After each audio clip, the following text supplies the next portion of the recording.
Толкова критики към много ви моля, ако обичате, информацията е предоставена на комисията в цялост. Само за една секунда да не се пускат колегите. Утре, нали пак ще имате, не можахте ли всичко сега да кажете в комисията? Благодаря ви.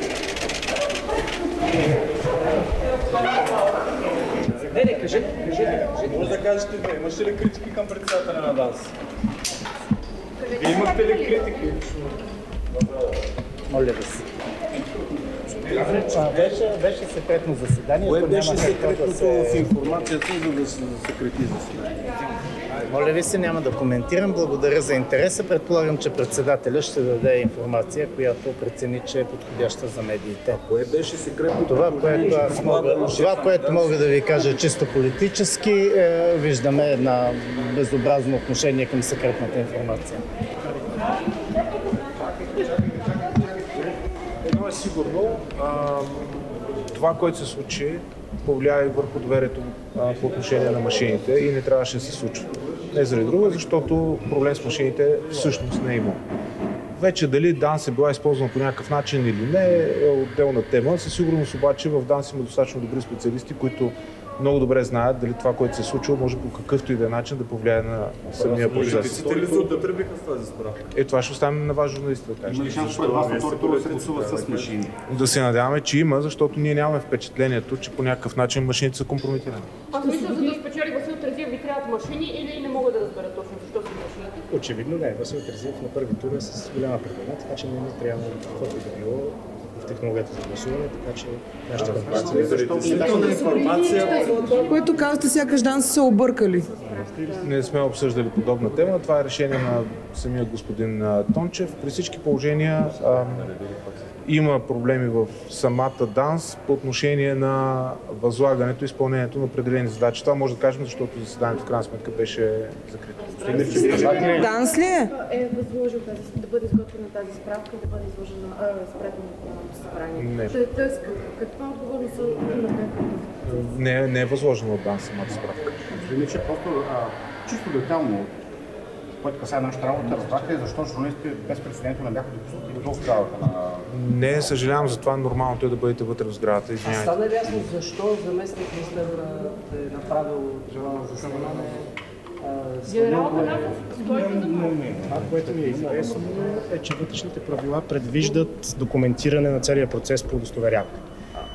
Какво точно той е направил, дали това е било съответствие с вътрешните правила и така нататък, пак не мога да преценя коя част е класифицирана и коя не от това, което беше изнесено, но във вътрешните правила се предвижда документиране на процеса по удостоверяване, което включва видеозаснемане на машини и на лаптопи. Въпросът е правомерно или неправомерно? Има ли право да бъде конкретно на тази дата 25 и има ли право да бъде вътре в тази зала, както се твърди, че няма право? Имало е право. Информацията на флашка. Имало е право да бъде в залата, тъй като е определен със заповед на министъра да ръководи процеса. С тези средства, които той използва. Е имал право да прилага съответния материал към доклад. Няма как да си приложи телефона към доклада, съответно на флашка. Има ли право? Това цел го е правил. Ако позволите нещо много важно, изводът от всичко това, което се случи до момента, е, че политици използваха една уйдурма, можем да наречем, за да повлияят в последния възможен момент на изборния процес в България. И това беше много грозно. Всички тези политици, които се изказаха по отношение на машините, нито един от тях хал хабер си няма от работата на тези машини. Това не им попречи в петък с такава категоричност да говорят за код и за хеш-код и за всичко останало, че засрамиха много програмисти. И искам да ви кажа и следното. Машините са си добре и да се надяваме, че вас ще позволи да... Господин Рашков, как обяснявате действията на заместник министъра? Господин Рашков, може ли да спрете само за една минута? Има ли натиск от Божидар Божанов за заместник министъра на електронното управление? Пълно мълчание, добре. Господин Рашков, защо мълчите, не сте председател на комисия? От вас очакваме да ни кажете повече за действията на заместник министъра. Не е ли малко ли? Господин Рашков, изчакайте една минута и видите едно, а не е нормално.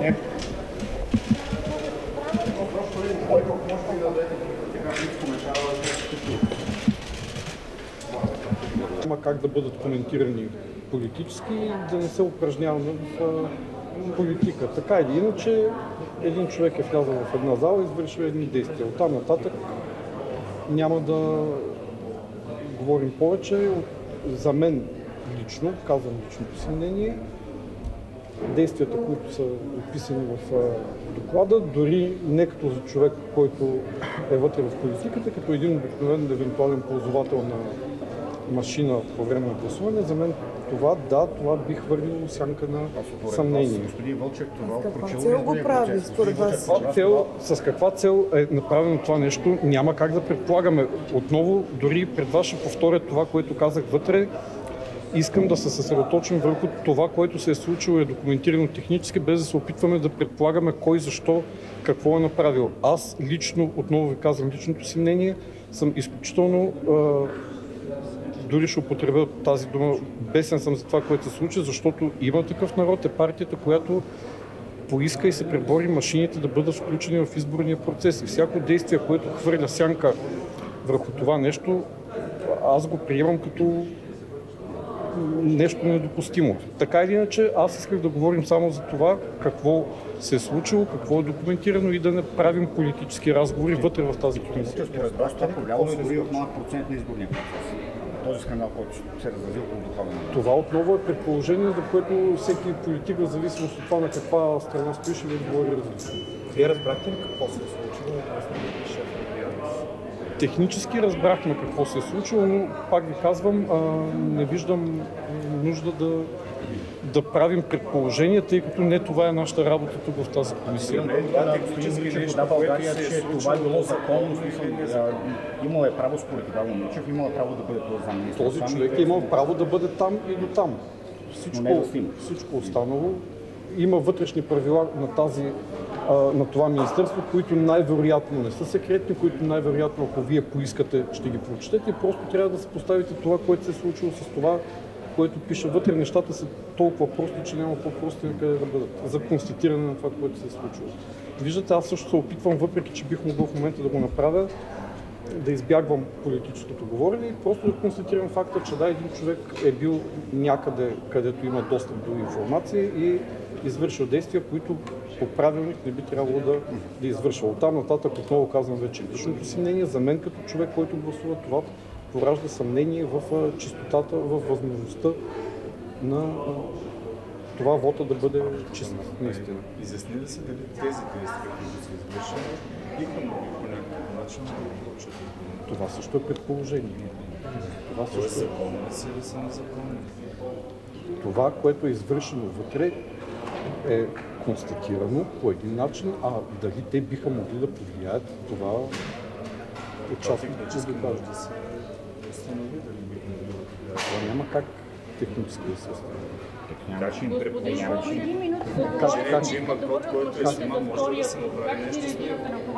Това вече е въпрос към специалистите. Аз пак ви казвам, няма да говоря за неща, които са въпрос на тълкование, а след това заседание аз ще говоря само за техническите неща, които са констатирани. Няма да правя никакви твърдения и предположения. Господин Вълчев, чу се мнение от Ивайло Мирчев, че иска да върнем машините за втория тур на изборите за вота. Какво е вашето мнение, ако машините бъдат върнати за балотажа? Отново изземаме говоренето от тези, които трябва да го правят. Пак ще ви кажа, може да ставам скучен вече това, което се повтарям. Не са политиците тези, които трябва да казват на ДАНС, на ЦИК, на прокуратурата или на когото и да било какво да прави. Тези органи са там за това, за да вземат тези решения. Тези хора през цялото време надуват пара в свирката и това е. Така, имаше един коментар от ППДБ, в случая Ивайло Мирчев и Божидар Божанов, че за втори тур на изборите за балотажа би трябвало да се върнат машините. Как ще реагирате на това нещо? Могат да се върнат. Аз имам една друга хипотеза, която не беше разгледана на комисията, че от негласни и неофициални източници се знае, че машините бяха непригодни за този вид избори. Защо?